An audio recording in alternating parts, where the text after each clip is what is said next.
Assalamu alaikum. This is a question on behalf of a non-Muslim brother. His name is Swaminathan. He's completed his bachelor's in information technology. And his question is, why is the Islamic world so sensitive to criticism? And why does Salman Rushdie or a European cartoonist receive death threat? The practice of fatwas to be more precise. Isn't there a better way to react to this? There should be. Sister asked a good question on behalf of a non-Muslim brother, that why are Muslims so sensitive to criticism? And in reference to Salman Rushdie, why are you so sensitive to criticism?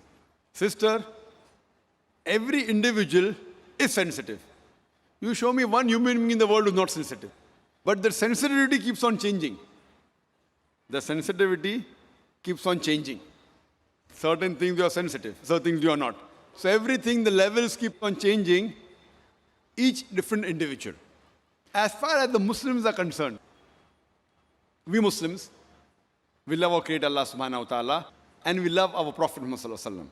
And our Prophet Muhammad sallallahu alaihi wasallam said that no Muslim is a Muslim until he loves Allah and His Messenger more than his own self.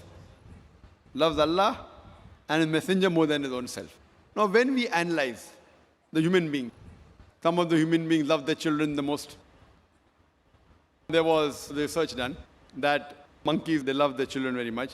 So the monkey was put in a well along with the child, and water was put. Water started rising up in that well. So the monkey picked up the kid and put in the arms. The water rose. It tried to save the child as much as the water kept on rising. Once it could not, it left the child and jumped out. So they loved the child a lot, but own life is more than the child. So left the child because the monkey could not jump along with the child. Just an experiment. Similarly, people like the children, they like their own life, etc. But as far as the Muslims are concerned, we love Allah and His Messenger more than ourselves. For example, if you abuse me, I would not like it, but I would not mind it. I would not like it, but I would not mind it. ठीक है, no problem.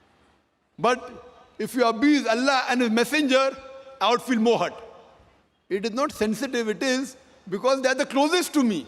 So to the Muslims, Allah and the Messenger are the closest. Even closer than our children, closer than our wives, closer than our husband, closer than our own life. So that's the reason what you should say, your question should be reframed, that why do the Muslims love Allah and the Messenger so much? You tell me one human being. You get the human being, if you abuse him, you won't mind. But if you abuse on his mother, he'll get angry. If you abuse in the name of the mother, they get angry.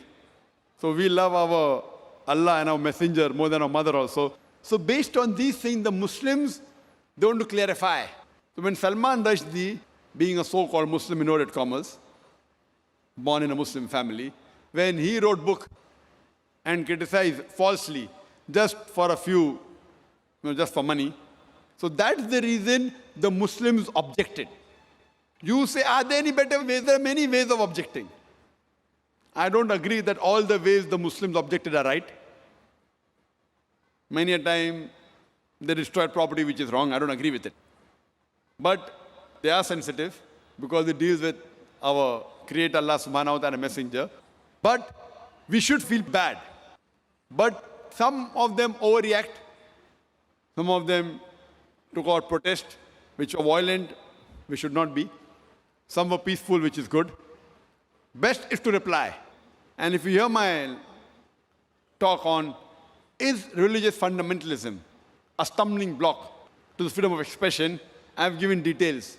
What did Salman Rushdie do? And how did he write the book? And the first country that banned the satanic verses was which country? India. Shri Rajiv Gandhi, at that time was the Prime Minister.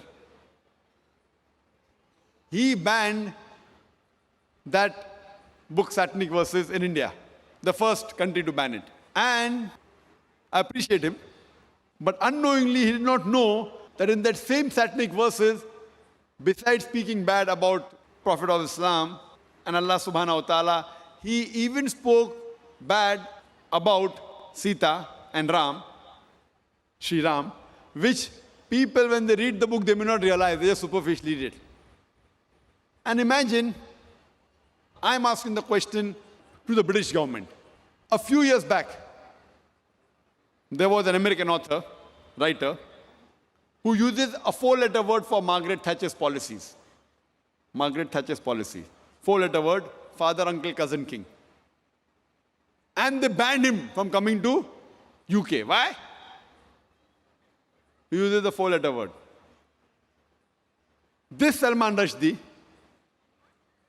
he uses the same word and makes it active, ing, many times for the British policy, for Margaret Thatcher, and he calls her, you know what, in his book, Maggie the bitch. Now fine, if you say, maybe the Britishers are bold, they wouldn't mind. But imagine if you meet the son of Margaret Thatcher and tell him that Salman Rushdie called you a son of a bitch. What will he do? He will hammer you. So everyone is sensitive depending upon what the sensitivity is. Imagine the same British government which banned another American author for using a 4-letter word, allows Salman Rushdie. Why? The reason is why? Because he abuses our Prophet Muhammad Sallallahu Alaihi Wasallam. So because he abuses the Prophet Muhammad Sallallahu Alaihi Wasallam, they can digest the same 4-letter word for Margaret Thatcher because he abused the Prophet of Islam. So this is how the policies keep on changing. So what we realize that in Islam, there is freedom of expression, the freedom of speech, but it should not go beyond the limit. It should not hurt anyone. And it should be with proof. If it hurts anyone and if it's logical and proof, it's different. But you cannot malign anyone. Maligning and backbiting is not allowed in Islam. So based on that, the Muslims, because Salman Rushdie, he maligned and he abused our Prophet Muhammad, that's the reason the Muslims felt bad and they agitated, which agree with it. And if we analyze, in most of the religions, the punishment for blasphemy is high. Whether you read the Bible, whether you read the Hindu scriptures, whether you read the Quran, and this we consider as blasphemy. That's the reason the Muslims were angry and we were sensitive because he spoke against to something which we love much more than our life. Hope that answers the question.